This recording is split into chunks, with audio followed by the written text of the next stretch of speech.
only, yeah, like toilet paper is our go-to. I love getting my hair cut, especially when there's a scalp massage involved. But she would say, your body is a temple and you need to take care of it.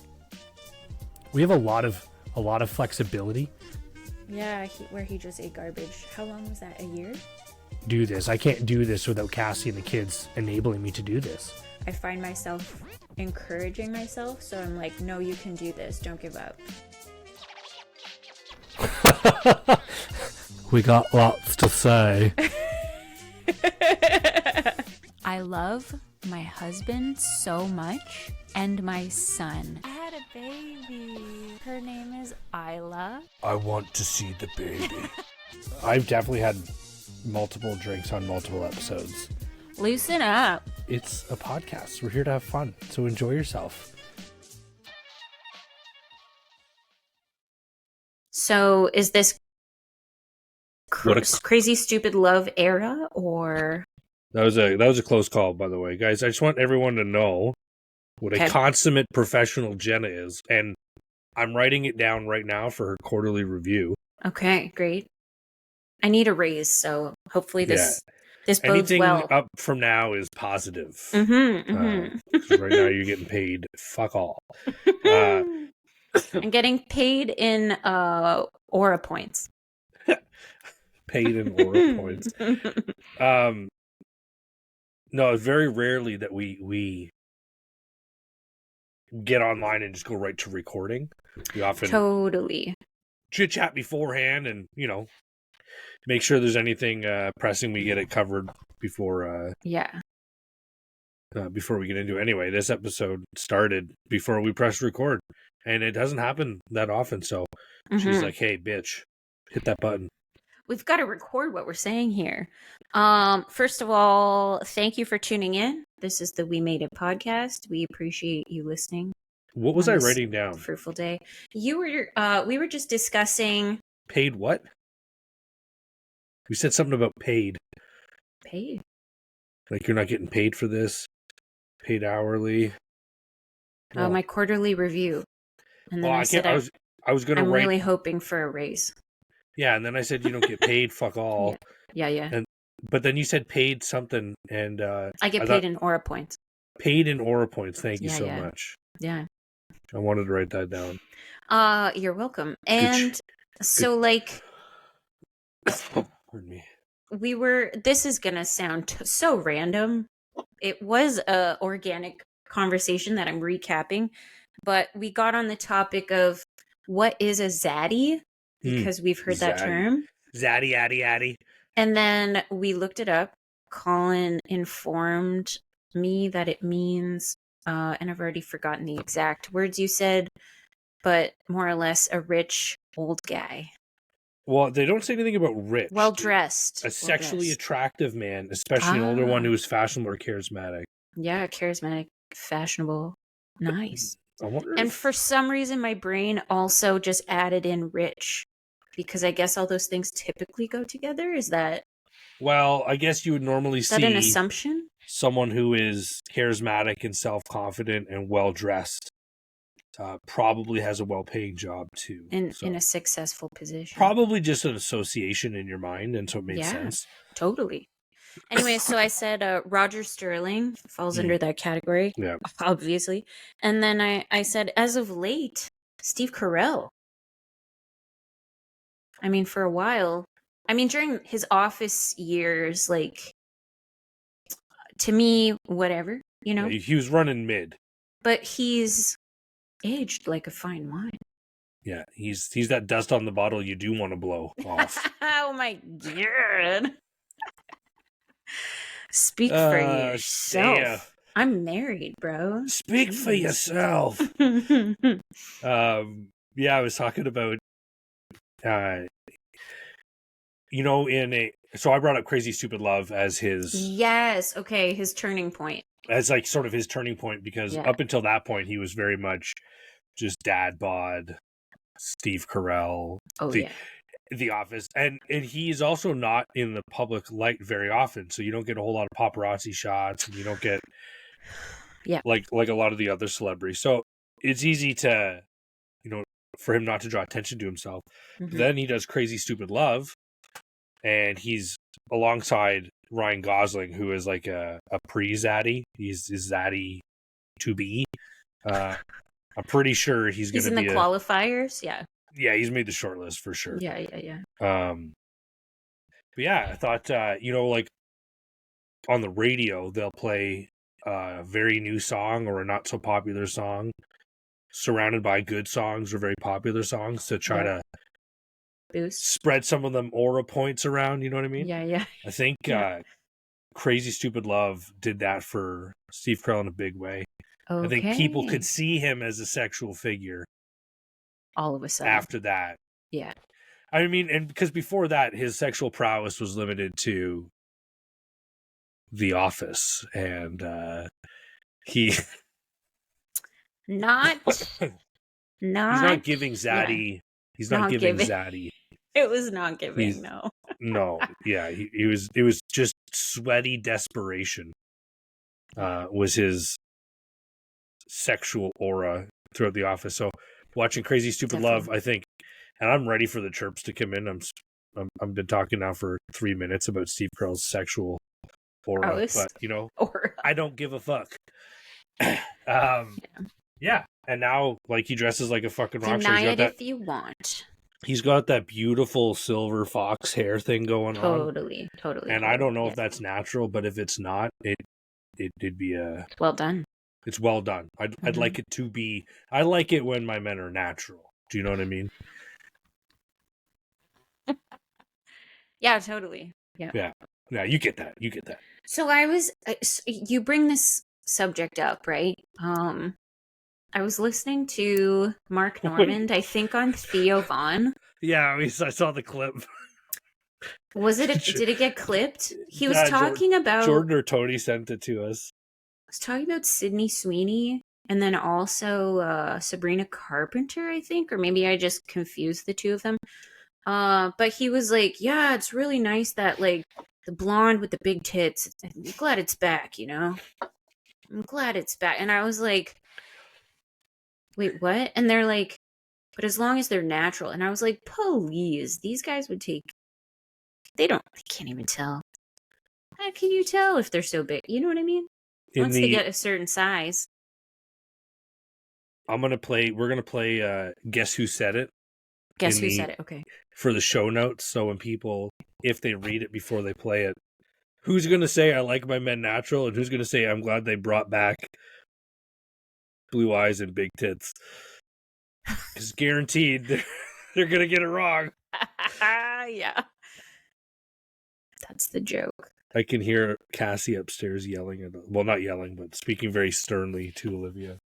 Being a boss. Sorry, the clip I got sent was same podcast. Okay. Mark Normand on Theo Von. And there was a lot of wild shit said. Yeah. We were talking about Greta Thunberg. Oh, yes. Yeah. And I realized, sorry. Is her toy solar powered? And I was like, yes, oh my God. Yeah, that's so funny.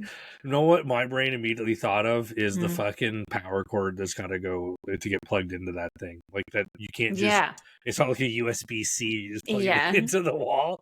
Yeah, like, she's got to like bring it near the window or something. You know what I mean? It's got to be something real archaic. It wasn't my, well, I was picturing like a solar panel on her lawn with just like one of those like utility cords coming into her. Same thing like with a Generac. Okay. Like a home generator kind of thing. Maybe it's just hardwired in. She's got like a little pedestal, like your Philips toothbrush or whatever. Yeah, because like that bitch is not using batteries. No way. No, she can't be. It's bad. Well, she has to. It needs to hold some power. It would be very hypocritical. And is it Gen Z? I don't know if she's Gen Z or she's like no, she's 22, so she must be Gen Z. Can you identify as a different generation? Oh my God. Like what if you people say this term all the time, old soul? Yeah. What if you're an old soul? Oh shit. That's a really good question. And I don't think I've ever pondered this thought before. Because, I mean, ultimately it's pointless. You know what? I think a lot of people maybe do identify as a different generation without necessarily saying it out loud. Do you know what I mean? Mm-hmm. I can think of a few people that behave more like boomers than millennials. I think I know one of the people you're talking about. At least one. At least one. So how are you going to vote in the election? No, I'm just kidding. Yeah. Let's bring it down a notch, eh? Let's bring it down. Talk about something a little less contentious. Yeah. That was a good one. I was just... I can't remember what we were talking about. Backtrack. I wish I could rewind the clip so quick. We were talking about that podcast with Greta Thunberg. Oh, Mark Norman is a unique comedian. Mm-hmm. He's not a one-liner guy, but he also doesn't really have like these big long bits that he strings together. Yes. For like these massive jokes and huge punchlines. Yeah. But he's more like, his comedy is more how I feel like I think on a regular basis. Oh, interesting. Do you feel like you relate to him a lot because of it? Well, especially watching these clips from Theo, where like they're just having a conversation and he's just coming up with these zingers. I'm like, man, that's how I have conversations. It takes me all of my effort to not just blurt out the first thing that comes to my mind. Okay. When people are talking, because it often gets me in trouble. It's usually inappropriate. And I've learned to curb that in school mostly. You get suspended enough times. Yeah, it happens. What do they call that? Masking. You learn. You find ways to do a workaround. So you're like, okay, I can't behave this way here. I'll find an outlet for this. Well, it's just nice to see a full-grown man be successful. At this thing that you've tried. And this thing that people have been telling me my whole life I gotta stop. Like, no, shit's funny. I gotta get it out there. Yeah. What an interesting perspective. Do you feel like you appreciate his comedy more because you like see yourself in a way? Well, yeah, I do. I think so. I think that makes sense. More that I can relate to it, less that I can see myself as him. Okay. I don't think I'll ever be a comedian, nor do I think I'd have the huevos to get up on stage and just know eventually in your heart that it's shit. You're going to eat shit. You're going to burn in. Like, that's, I commend people that do that. That takes a lot. Most of the time, you have to be willing to feel just like so terrible. I mean, I'm used to standing in front of a group of people and telling them things they don't want to hear. Yes. Okay. That's like step number 1, I think. But at least in that situation, they understand I'm just the communicator. And what we do after that is whether or not they'll accept me or reject me. It's how we manage the shitty situations. Whereas if you're a comedian, there's no lifeboat. Those people, there's a tacit arrangement that you're to provide a service.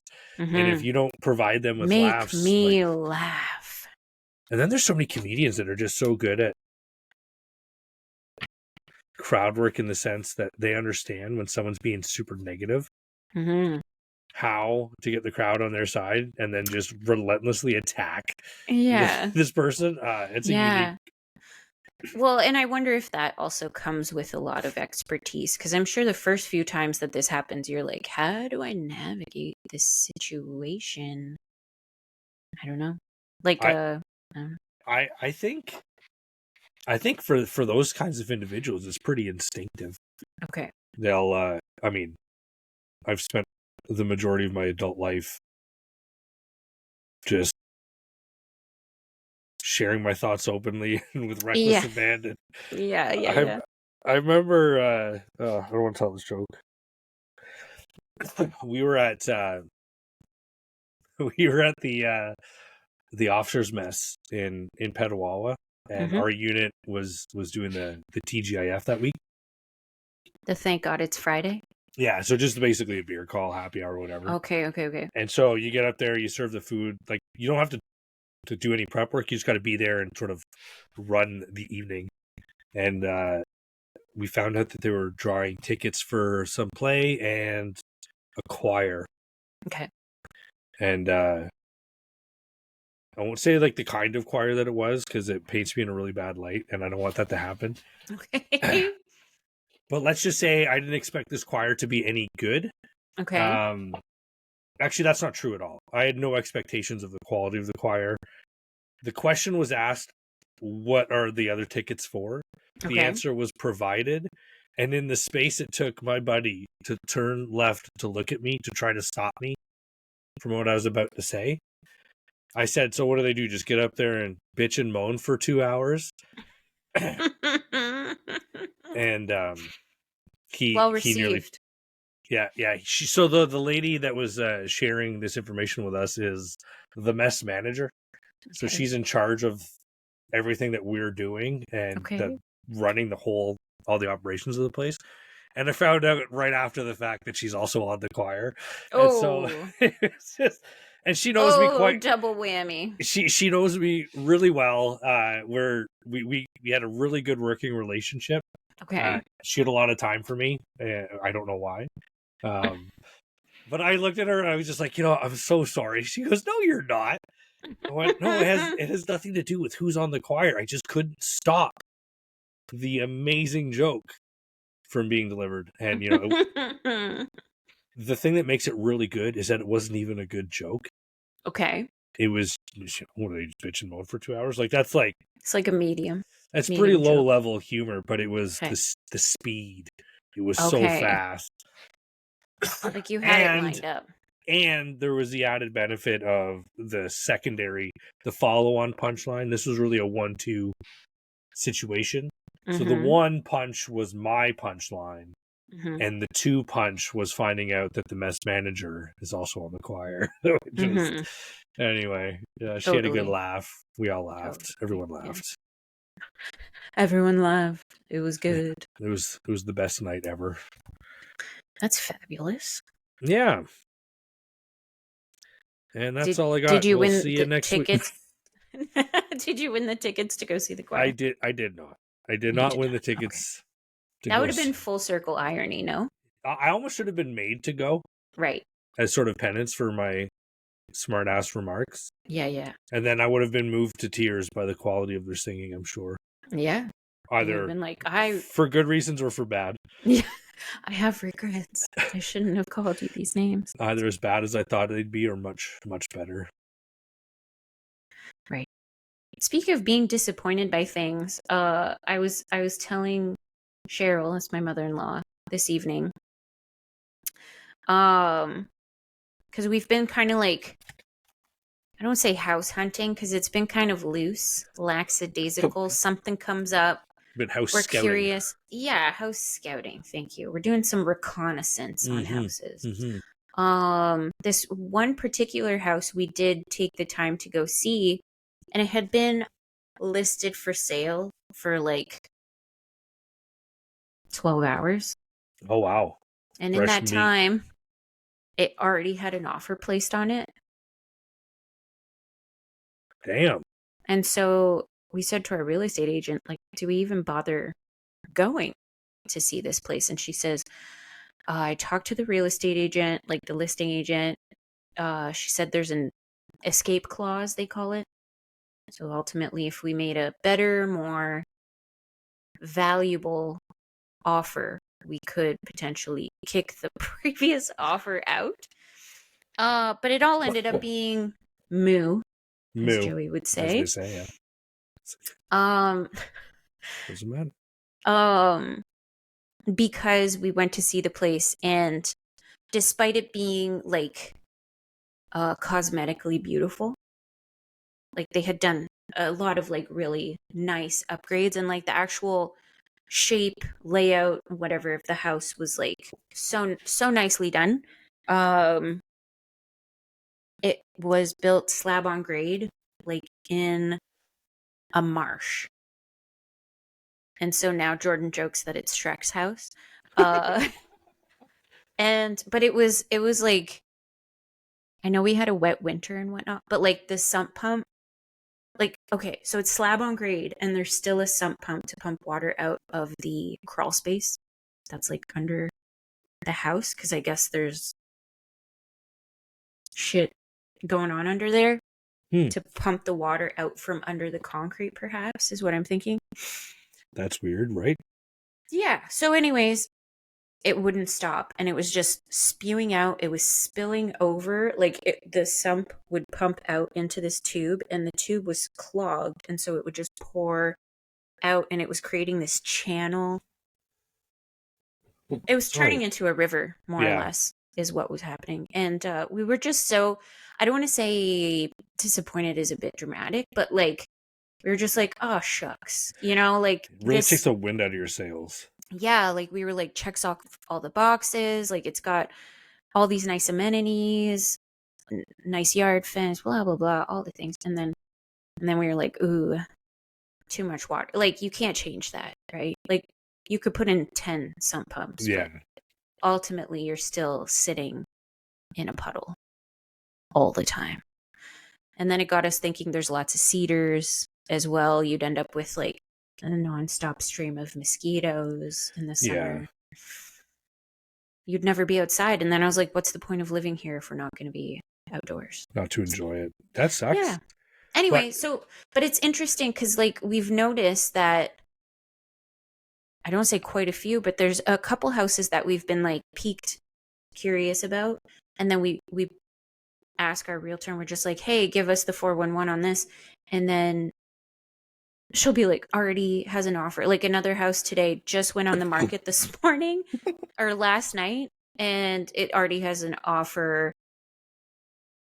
And like, it's done. Like, now it's 8:22, like 2 hours ago.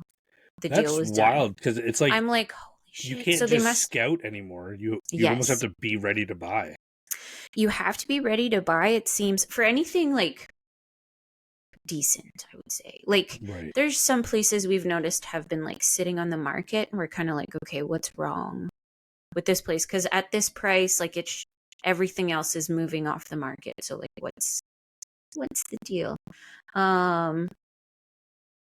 Where is it going with this? Yeah, Cheryl, because I mentioned this to her, she said, I bet it's like listing agents being the listing agent, but then also the selling agent. Like, they've already approached perhaps a buyer that they're in touch with, and they're like, hey, this property's coming on the market next week.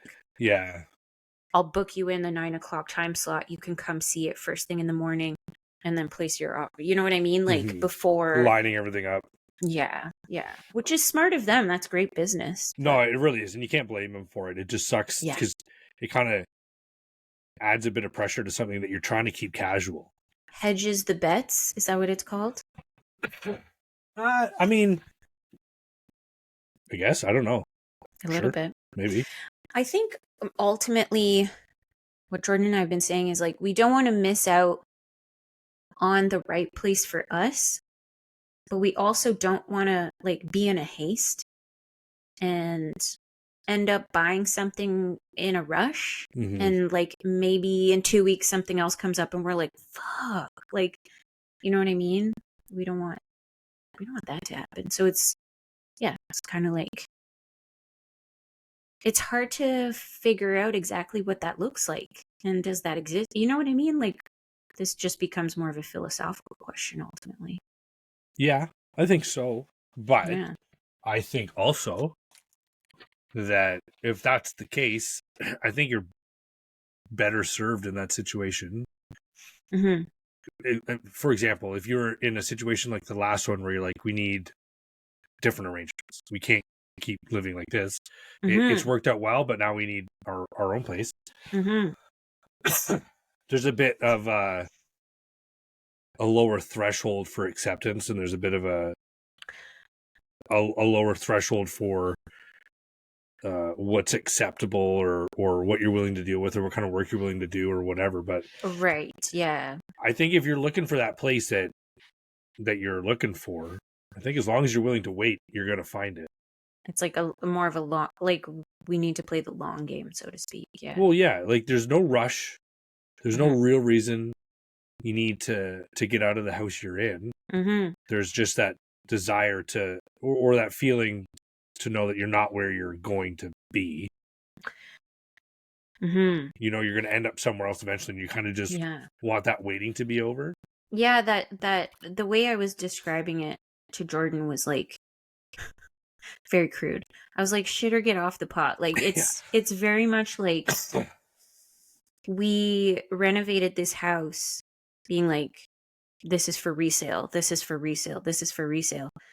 And personally, in a house that I would keep, I would probably do some different things. Like I would go a little bit spicy with the colors. I would change things up a little bit different. You know what I mean? Like I think I definitely would have made different choices aesthetically for a renovation. Like, and I can't even say by far and large. Like a lot of the choices we made were like stellar. This is what we like. We want this. But just like this, like in the bedrooms, for example, you know what I mean? Like spice it up in the bedroom. Yeah, the kids, I get that. The kids' bedrooms, like just make them maybe a bit more like personal or special, or I don't know, something different. But in the hopes of reselling the house, I maybe wouldn't necessarily spend that money. I was saying, you know, if I wanted to put up wallpaper, I'm not going to put up wallpaper and then move in 3 months. Like that would be absolutely ludicrous. Wallpaper is expensive. So you were like telling us that too. I love wallpaper. Wallpaper has come a long way. It's so beautiful. It makes or breaks a room, in my opinion.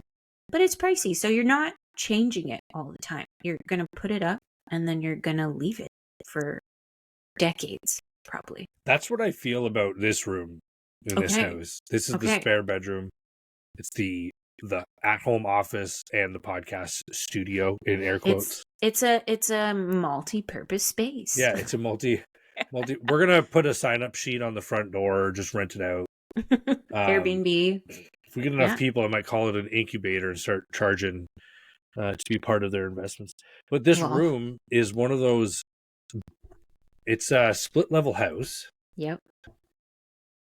And this room has exterior walls in it. There's 2 of them that are exterior. Yes. But the whole wall is that fucking wood panel, like that floor to ceiling, 4x8 or whatever it is. Like the boards of wood, like the thin shit panel. Yeah, exactly. Yeah. Like picture like an 80s basement. You know what I mean? Yeah. And then they've got a piece of molding or a little piece of trim around the middle. And they've wallpapered the upper half and painted the bottom half, so it looks like wainscoting. Wainscoting. Real class. Well, and so, the way I talk to Cassie about the exact same problem is everything feels temporary. Yes, you're like, it's not ours. Because I'm in the military, so I'm waiting. I'm expecting eventually, at some point in time, we're going to have to move again. Yeah. So until I'm out of the military or whatever, I don't know when that day will come, and I don't know how to know, but I never feel like it's our house to do what we want with. That's so interesting. It's always kind of a rental, even if you own it, kind of thing. Well, and it's so hard for me to make the leap from that's true. This isn't our house. We're not going to be here forever, but it's your house now. Yeah. So just do what you want with it. Yeah. And then be okay with that when you leave. Yeah. Versus, I don't know. It takes a lot of fucking work. Renos are not my bailiwick. I get fucking stressed out, and I don't like the idea of stuff hanging over my head and shit like that. So I want to get it done as fast as possible. And it's obviously that can be worked on. The upheaval that it causes. That's it.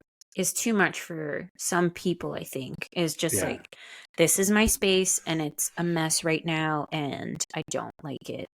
Like this. Like people, and maybe, I don't want to say especially in the military, but like, I think most people like things in a certain order and their way of organizing it, or whatever that looks like. And I feel like if it deviates from that, it's like very... Yeah, it's an upheaval. It's off-putting. Yeah. And that's it. It just it upsets your routine. So now I don't just get to come home and chill for a bit before I got to do other things. It's like whatever the project is, staring you in the face. Yeah, it takes priority. So I want to take calling your name at night, because I just have these like fucking curtains on a fucking string to make it look so room. profesh. Yeah, it looks hella fucking profesh. A lot of people wish they could have this studio. Totally. Yeah. But like, I want to do something with the wall. I want to do something so that it looks like a podcast studio with a bed in it instead of a fucking bedroom with a podcast studio in it. Okay, I see. You know what I mean? But man, I'm a real big fan of Murphy beds, but they're such a bitch to install. Like, it's... I nearly fucking lost my hand to a Murphy bed. No. So the one Heidi and Dale have at the cottage. Okay. I went with Dale to Ottawa to pick that up.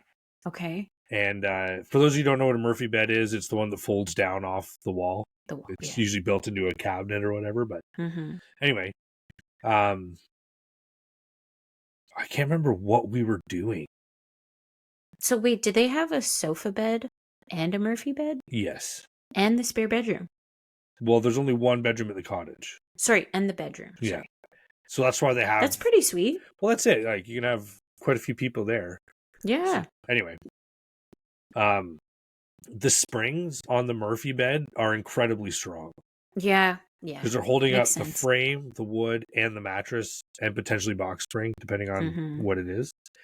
Anyway, I can't remember what we were doing. I think we were trying to loosen off the springs or do something to whatever, I don't know. But the whole thing snapped off and closed shut. Yeah, my fucking fingers were so close to it, and I'm not a Murphy bed mechanic. Yeah. I don't got my ticket in Murphy beds. Nope. So you do your best, you take a look, and thankfully it's my hands... It's a 4-year apprenticeship right there. They call it the school of hard knocks. LOL. Thankfully had my hands in a safe position the entire time. And didn't lose my fingers. Safe position. But it was fucking terrifying when it happened. Yeah. You know, one of those near misses. Whew. Yeah, you wish you had those gloves you wear ziplining. No, I mean, it would have just embedded the gloves into my fingers. Oh, okay. I'm sure it would have... Like the way that in cartoons, their fingers come out and they're like... like janky accordions. Teeth. Yeah. Janky teeth, yeah. Yeah, but it's your fingers. Woo. Ooh, I got my... Oh my God. Isla had her fingers crushed in the fucking truck door. Ooh. A month ago, I want to say now. Those tiny little things. Yeah, and like, I saw it happening, but I was too far away to do anything. And I like, Anson and her race to get into the vehicle, and she often is like, I want to get in on your side. And he'll be like, no. And this particular day, he said no and slammed it shut, and she went to grab the door to pull it open, and I was like, no, get your... Oh my God, it was like a fucking... It was a nightmare. A living nightmare.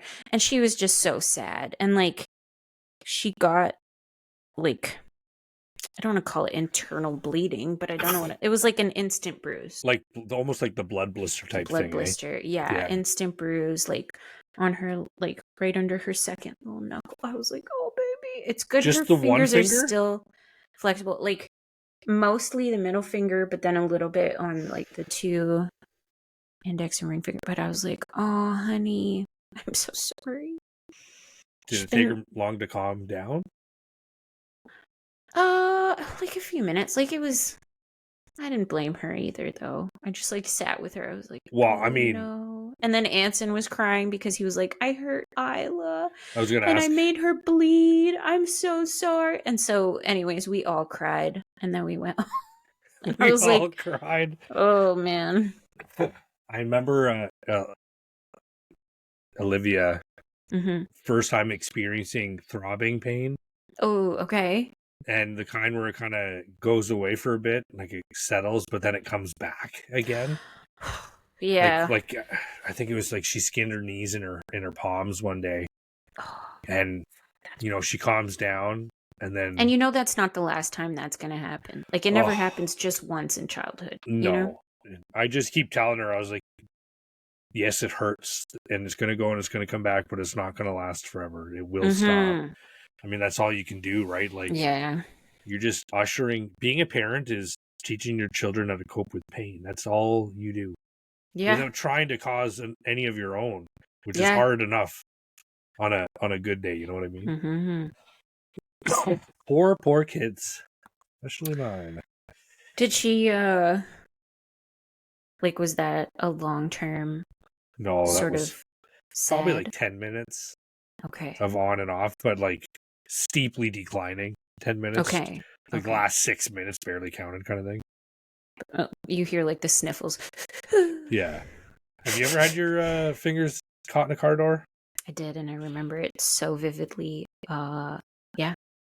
My dad kind of reacted the same way I did. He just like grabbed my hand and like held it. He was just like, "Oh, no, no, no." And it was like back when doors were like steel on steel. Oh, damn. And I can like hear the fucking like day. like crashing of the fucking door. I did sliding van door. Sliding van door. Oh no! Like it comes with some fucking slow velocity motion too. Like that hurt like a motherfucker. And like, it's like your fingers like demolecule and like suction cup out of there somehow. I wonder like, how if does this happen? The gap in the metal is just enough for the bone. Like the rest of the finger just displaces along the sleeve and of skin. That's the pain. Yeah. Yeah. Oh fuck, God. Yeah. That's terrifying. Yeah, dude.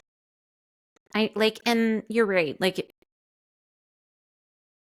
we're gonna just be managing their pain forever, right? And that's tough because if any of us have had a childhood, I think we all know that it's not the last time they're gonna hurt themselves. But like, you know what's interesting? Jordan broke a lot of bones. He's so good at breaking bones. He's so good at breaking bones. So good. So like he's I don't say the right person for the job, but he's really gonna, if it ever happens to our kids, like he'll really know what to do. You know what I mean? It's hard to teach someone to walk through a fire you haven't been through yourself. Yeah, I haven't. Have you broken bones? No, I'm not. No, same. Although a lot of people think I've broken my nose before. If you take a quick gander at it, it kind of. Oh. Do you see that now? Yeah. Glass shatter sound effect. So many. You don't believe how many times I've been having a conversation with people, and I don't know about other people. Okay. But when you're talking to me, I'm looking at your eyes, and I see. Now I can't unsee it. I'm just staring at your nose. It's okay, the worst. Sorry. Okay. It's like Owen Wilson. Wow. I can. Which? Go ahead. Over the same sound effect, you could do the one who's like the 4th of July. The double rainbow? No. Oh my God, she was just in Minecraft. The Minecraft movie. The blonde lady who plays. Oh, Stifler's mom. Yeah. Jennifer Coolidge. Jennifer Coolidge. Yeah. Wow. Sorry, you did the Owen Wilson, and I'm like, broke your nose. I can't do her voice very well, but I've had so many conversations with people, and I can just see them staring at my fucking nose, and they keep looking back in my eyes and their nose, and they go, "I'm sorry, did you break your nose before?" Like, I don't know what's going on here, but I don't. Did you sleep on something funny? Maybe that was the sound of a tool chest falling down the stairs. Maybe I just did too many Home Alone 2 impressions. Maybe. I don't know. Yeah, now it's just there. Can I bend it back the other way? Oh, I don't. Is it like Play-Doh? Isn't that how they correct like Damn, did that work? Cross-eye? Kids who are cross-eyed, they'll like cover the one eye and force the lazy eye to. So I've heard of that for getting the lazy eye, which is the eye that's not focusing enough. Yes. Well, maybe that's the thing. I didn't know that was a thing for cross-eyed. I thought you just had to get him kicked on the other side of the head. Kicked on the other side. I thought that was like the same thing. I'm sure it is, to be honest. That's why I think it makes sense. What is is it necroplasty? Is the nose surgery? Rhinoplasty, yeah. Rhinoplasty. What's necroplasty? I don't even want to look that up now. I think it means doing surgery on dead things. Ooh, I don't. Yeah, you could get a nose job if it really bothered you. You know. I've considered a nose job just because it's large. And they say that your nose and your ears grow forever. Where did you hear that? I don't know. Let's fact check it. I've heard that from a movie. Your ears and hang nose grow forever. Which movie? It was, was it called Fog or Mist? It was with Mark Wahlberg. And the only reason I remember this is because it opens up with him as a teacher. Mm-hmm. And some kid makes a comment on someone else's body. Okay. Don't get me started on body that. Body shaming. Ew. And and then he makes a clap back about your nose and ears never stopping growing. Okay. So that was where I heard it first. I never actually looked into it, but the movie is called maybe it's The Mist. Truth or myth, our nose and our ears never stop growing. This is from 2016, so this could be outdated. The truth is that, yes, as we age, our nose and our ears do get bigger, but not because they are growing. The real reason is a common scientific force known as gravity. You see, our nose and our ears are made of cartilage. While many people mistakenly believe cartilage never stops growing, the fact is cartilage does stop growing. However, cartilage is made of collagen and other fibers that begin to break down as we age. The result is drooping. So what appears to be growth is just gravity doing its job. Our noses, our earlobes sag and become larger, adding to the misconception is what happens to other parts of our face. Oh, sagging. Don't even start. Okay, well, there you go. So I think I'm wrong. I don't think it was Mark Wahlberg. I think it was like Joaquin Phoenix or something. I think the movie is called The Mist. Okay. Same. Sorry, this is from flushinghospital.org. I guess I should be giving credit where it's due. Flushing Hospital Medical Center. Was it The Happening? Was that it? This is killing me. Yeah, Mark Wahlberg. It's an M. Night Shyamalan movie. Oh, shit. Yeah. It's, that's so it was absolutely shit your pants terrifying? Well, it says a science teacher, his wife, and a young girl struggle to survive a plague that causes those infected to commit suicide. Okay. What is the name of this? The Happening. Mark Wahlberg. Okay, and there was a movie, I think it was Sandra Bullock is in, where like if you looked at the aliens, it would make you want to die. That was Bird Box? Bird Box. Let's see what and it was birds. I've never seen it. The sound of birds that scared them away or something. Is that right? Oh, Bird Box is not Sandra Bullock. Oh, no, it is. She's in there. What's it about? 5 years after an ominous, unseen presence drives most of society to suicide. There you go. A mother and her two children make a desperate bid to reach safety. Damn, that's terrifying. I don't want to watch that. Yeah, don't watch it. It's quite scary. I don't love horror movies. Like, I should say like thriller horror movies like that. Like I'll watch like a Friday the 13th type thing. And I didn't for a long time because I was just like, ugh, ew, whatever. Mm-hmm. But I feel like you could just tear them apart so often. Like, I'm just like, this is fake. Oh, yeah, just go, walk into that room where the thread is. Oh, okay, yeah. Yeah, I see what you're saying. Nobody would do this. Moron. Yeah, like... Moron. It's so unrealistic from at least what I think I would do in that situation. I wouldn't be like, oh, I hear this creepy thing. Let's go into this dark house and find out, you know? It's so fucking dumb. Why would you do that? So it's easy to watch in that sense, but like the kind of like thrillers where it's apocalyptic, you can almost imagine this happening. Like it almost hits too close to home, maybe. And like in that one in particular, she had 2 young kids. I was like, oh my God, what would I do in this situation? I don't know. I don't like anything. I don't like watching anything where kids suffer. Totally. Yeah. Because I can't not think about my kids. Board. Yeah, it's just fucking. Yeah. And then I'm a wreck. No bueno. Sobbing. Yeah. Just up all night. It's like every time I watch Bridget Jones's Diary. Done. You're a wreck after? Just a wreck.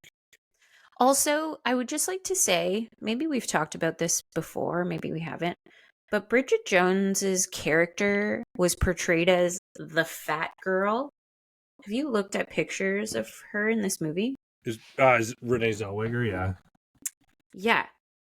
Like, if you just look up, like, Bridget Jones movie, like, let's look at some pictures here. Yeah, you're right, but she's not fat at all.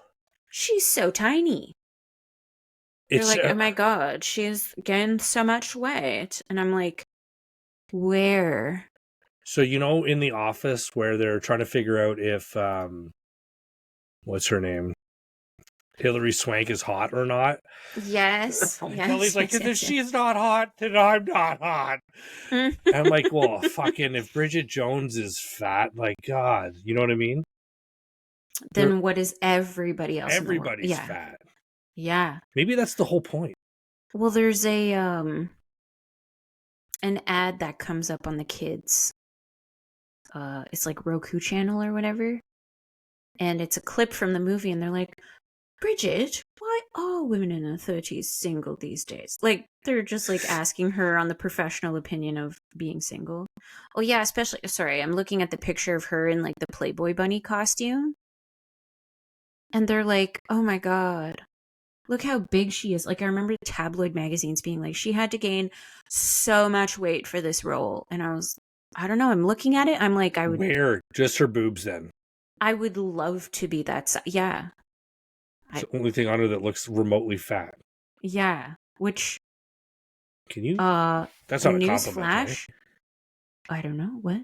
Can you tell a woman that you have fat boobs? In a good way? I think there's a nicer way to say it, but do you think it would work in any crowd? I'm sure there's some people out there that would be like, oh, a nice compliment. But generally speaking, with the wokeness of today, perhaps not your best. Do you remember when they used to spell fat with a PH? Oh, yeah. Oh, yeah, there was a time it was... Yeah. You're so fat. But PH fat. PH fat. And then they do the eyebrow thing where they lick their fucking pinky finger and their index finger. Oh my God. And just like slick them back. I'm fucking so good. Try to do a smolder, but they just look squinty eyed and suspicious. High as fuck. Yeah. Yeah.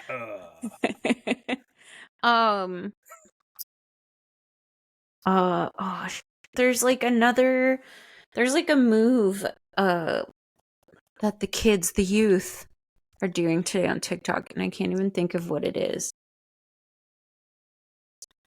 Is it licking the lips? Is it... Oh, it's this one. Yeah, that. Or I've been hearing a lot mewing? About the... Oh, nice. I don't know what the fuck mewing is. Is that this one? It's... No.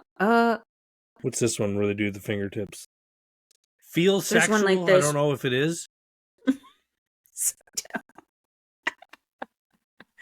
Nice. Yeah. With like the brushing the mustache. Lick my little finger. Oh my God. I cannot with fucking middle school boys today. I just wanted to throw them out the window. Are they the worst? They were the worst today, yeah. This one kid, I want him absolutely kicked off my bus. Like yeah. I need to know why. I want to write him up for every little thing he does. You know, every time I die in Call of Duty, I report them for cheating. You report them for cheating? No, you don't. No, I don't. But a lot of the times I do. If they kill me and like, so when you play the game, if you're just upset, you're just like, fuck this. I gotta put my hands back on so you can see my warfighter stance. Okay. When you're going through, right? Oh, nice. Yeah. Yeah. when you die in the game, it shows you their kill cam, so what they did right before they killed you and then them killing you.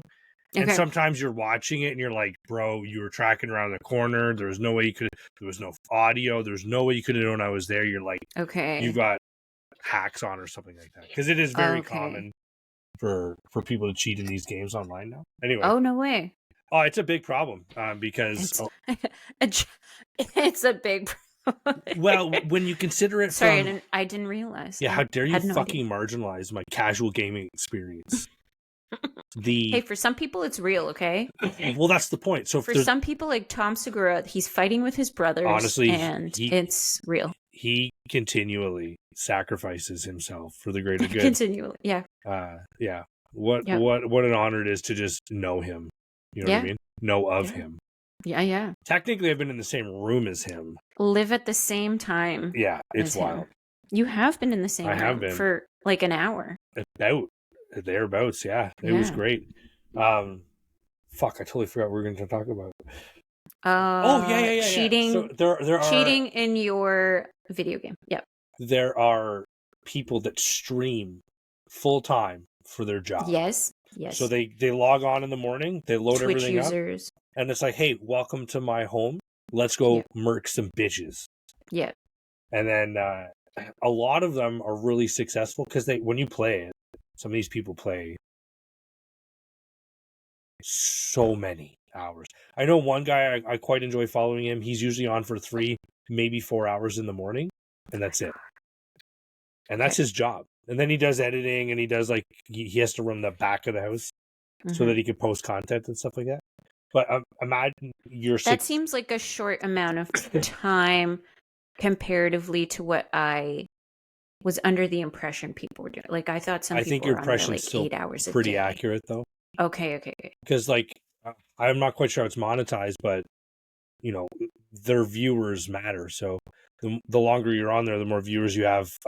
Presumably, the more money you make. I don't know. Okay. But they play so often, they get so good. They understand how the game works at the lowest friggin' level, so they can generally just by playing the game outplay people, and then skill wise, they have a lot more skill as well. So they get unreal statistics. The KD, kill death average, is a great way to define the skill level of a player. So if your KD is 2.0, it means for every 2 kills, you've died 1 time.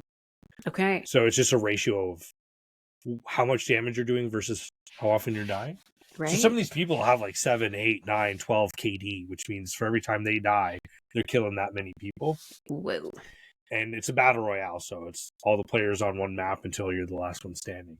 But if you're cheating, it means you're misleading your audience. Winning. You're winning. That's all that counts. But people fucking the W's, bro. The only people I've seen succeed as cheaters and streamers are the ones who are honest about it. They're like, hey, I'm going to play this game and I'm going to run some hacks and we're going to piss people off and it's going to be a good time. Let's go. Versus a lot of the other people who are claiming to be just that good. And they don't show you the hacks that they're running. Yeah. And then they get caught cheating. And then their fan base loses it. Some of them obviously are like Trump supporters where they're just diehards forever. Yeah. But yeah. We'll love you no matter what. Yeah, so it's still just a game at the end of the day. It doesn't matter, but it's like people sending fan mail to inmates in prison.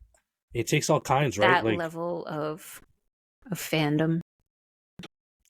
I try to be in that person's shoes and wonder, the person writing fan mail to people in prison.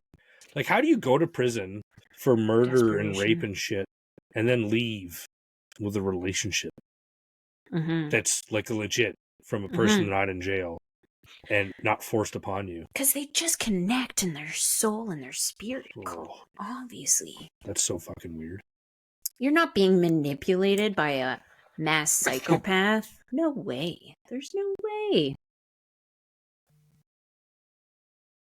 Magical. I don't understand. And they is that what that is? Is that magic? I always just assume women are smarter than men. Mm. It just helped me in my day-to-day life get by. Okay. So I when I hear situations of like women falling in love with men in prison. With dum-dums? And I mean, like, there's the low-end prison I don't give a fuck about. Like, you've broken some laws, unpaid Got caught parking with ticket, marijuana. whatever. Like, you're not a bad person. You're just... Behind a 7-Eleven? Yeah, you're just subject to a really dumb judicial system. Yeah. But I'm talking, like, Marilyn Manson type folks. Yeah. It's like, how? I don't understand. I thought people were better than that. But some people only see the good, you know? I mean, that's some zaddy, addy energy. Yeah. Was Charles Manson else. a zaddy? Oh my God.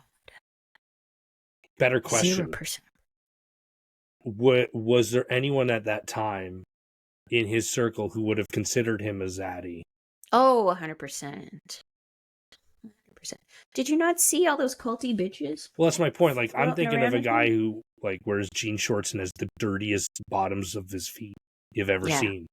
But that's high fashion when you're a scuzzy hippie living in, what was that fucking place called? Death Ranch or something? Or I should know this. I watched a bunch of shit about him one time. It's gonna fucking kill me. It's gonna kill me. Don't tell me. Spawn Ranch, yeah.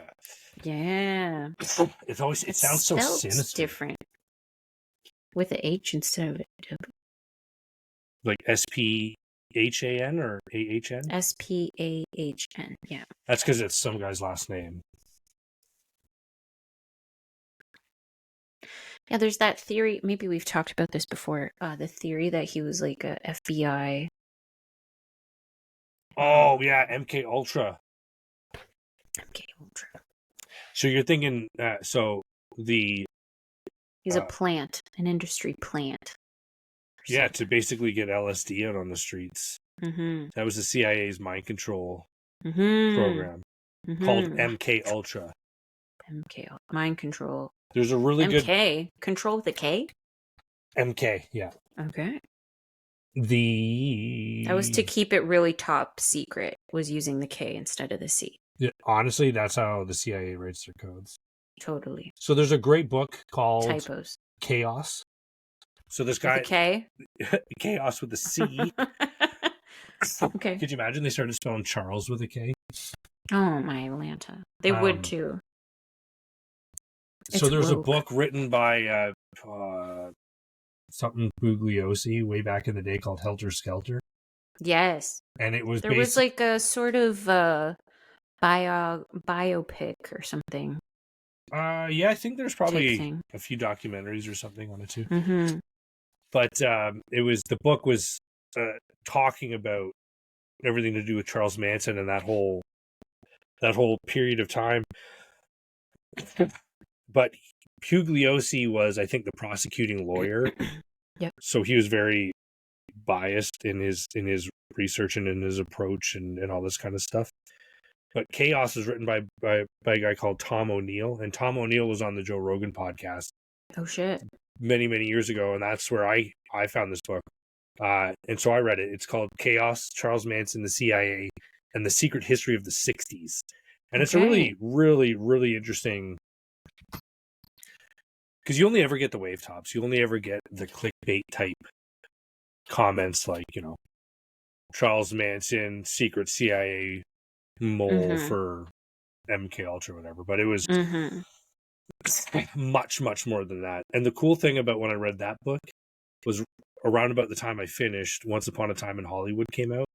Oh, stop. Which was just lined up perfect. Yeah. Honestly, I was so creeped out watching that fucking movie.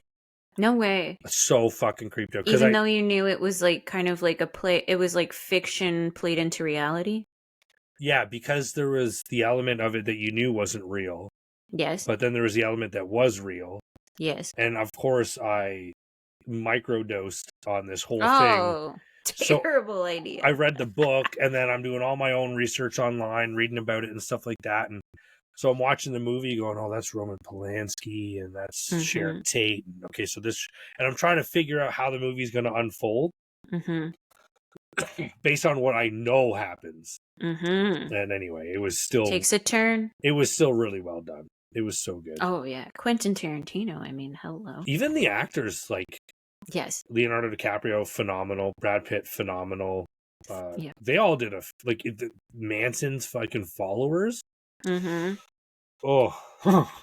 Yeah, totally. Just absolutely disturbing. On that beautiful sunny note. Yes. We'll leave LSD and the hippies in the 60s.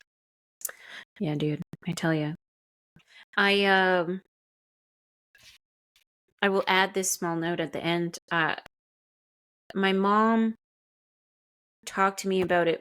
I must have been like late teens kind of thing when the Helter Skelter thing came out, because I feel like that's when I watched this documentary.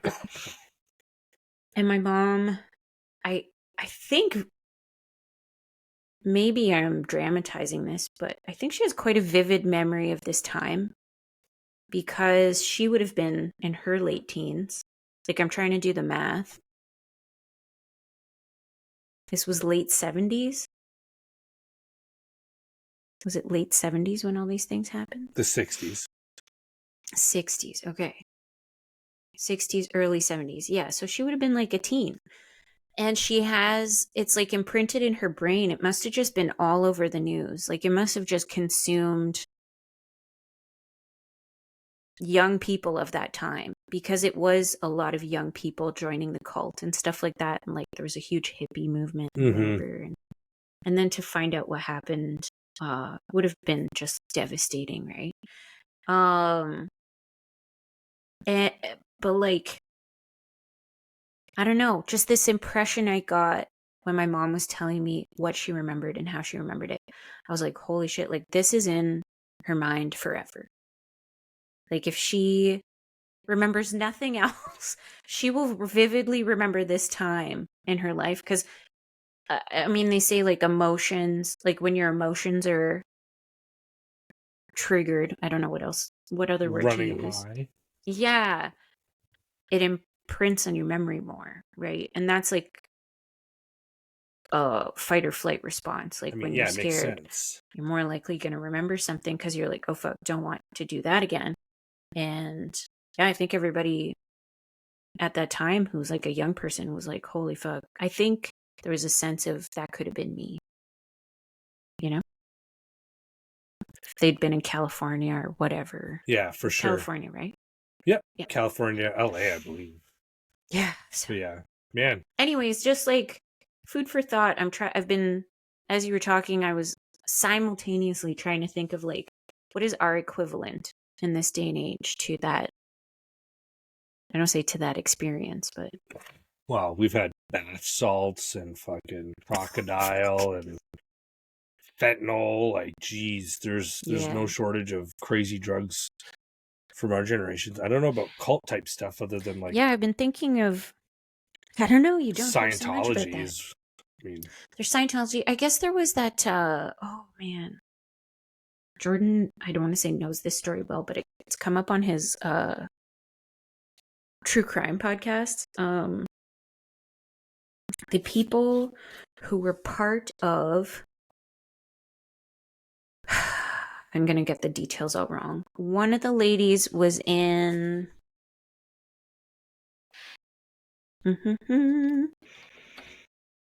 Superman show. Actor. What was that called? Smallville. There was an actress from Smallville who was tied up in.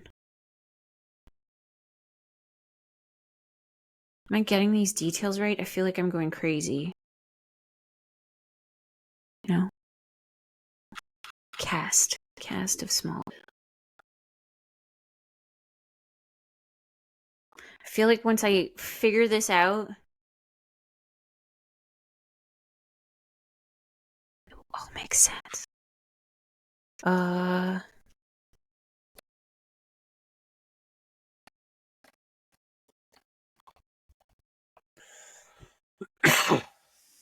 Okay. The Nexum cult. Do you remember this? NXIVM. sex trafficking cult. Maybe. It's like, it was kind of it was like a headline story for a little while. But she was an actress from Smallville. And, NXIVM. What's they her were name? like a self-help group. Allison Mack. No. Oh, yes. Yeah. A pyramid scheme built on sex slaves in the purportedly self-help group NXIVM. You were essentially an accomplice. Oh my god. Anyways, where was I getting at with this? Perhaps that's our equivalent. And Epstein. Yeah. Oh my god, what was I listening to? We Might Be Drunk with Bert Kreischer and Ari Shaffir. They were like, what happened to that island? And they're like, oh, it's for sale. They were like, fuck, we need to buy it. And then we'll host a comedy event and everybody can come here and it'll be like hilarious because it was Epstein's island. I was like, oh my god, these guys. It's like pissing on his ashes. That's so fucking funny. Yeah. They should. Yeah. They should turn it into like a, I don't know. And I don't want to steal the joke, but they were like, who's going to headline? Oh, Crystalia. It's like, oh, fuck. Oh, man. After all the allegations. That's so fucking funny. That's a great way to end the episode. Yes, sorry. And I'm done. And scene. Yes. Yes. Thank you, everyone. Thank you so much. Please interact, like, download, follow, whatever you do on top of listen. Just keep it up. Keep this shit growing. And phone a friend. We can keep bringing you this really, really ridiculously good content. Yeah. Absolutely. And on that lovely note, I bid you toodles.